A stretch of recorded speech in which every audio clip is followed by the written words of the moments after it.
Hi guys, I know it's been a long while between updates, so I thought I'd let you know what I've been doing.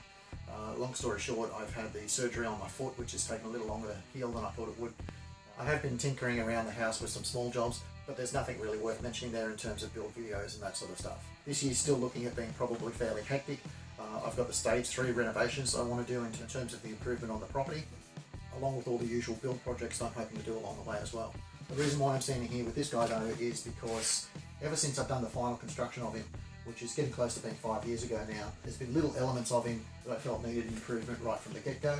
I'm going to take the time now to address some of those little issues. The biggest thing with him at the moment is because he's been shuffled from room to room during the renovations I've been doing, he's managed to get a really nice layer of dust over him, and that's affected how shiny he is in a couple of areas.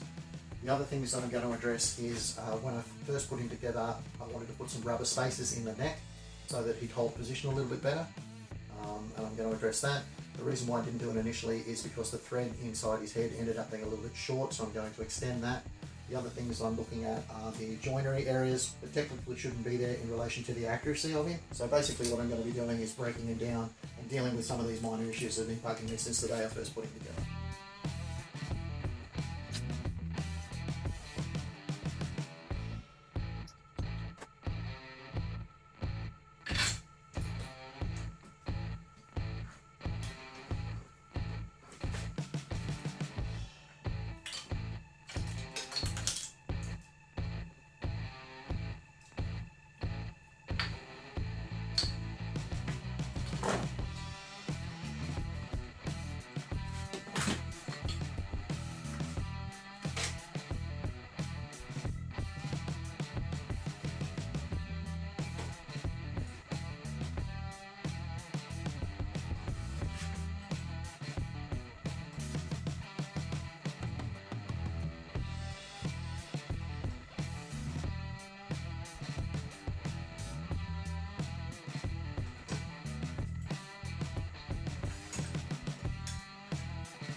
is as broken down as I've had him since I first put him together, and given the amount of dust covering he's got over him, I may even end up breaking it down a little bit more than this to get into some of those other areas as well.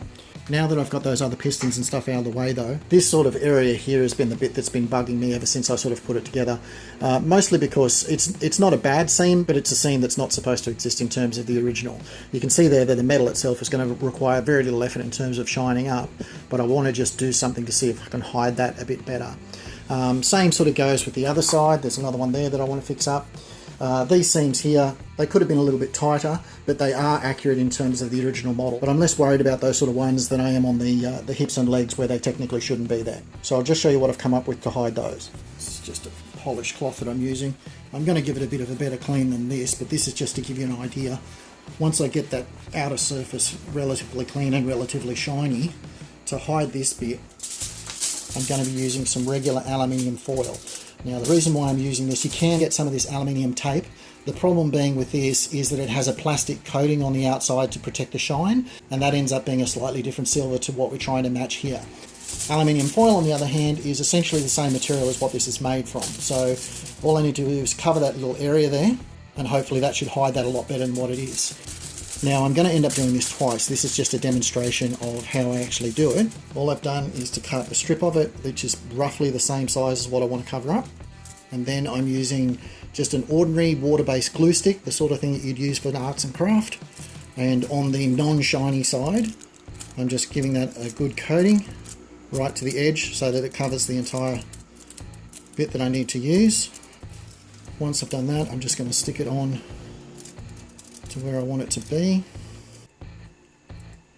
And just blend those edges in. I'm going to leave a little bit overhanging that's going to wrap around underneath. Just like that. And that goes a long way to hiding that seam area. And the beauty with this is that if that starts to get a bit knocked around or a bit rough, you can basically just peel that off and reapply it. So in the next video I'll fill up that bucket there with some soapy water and give him a really good wash, and the individual pieces that I feel I could do with a bit more of a polish I'll polish up as well. And once it's cleaned up, in the next video I'll show you some of the specialised bits and pieces I came up with in terms of joinery for the arms and legs and that sort of thing. But anyway guys, that'll be the update for this time. Thanks for watching. Talk to you next time.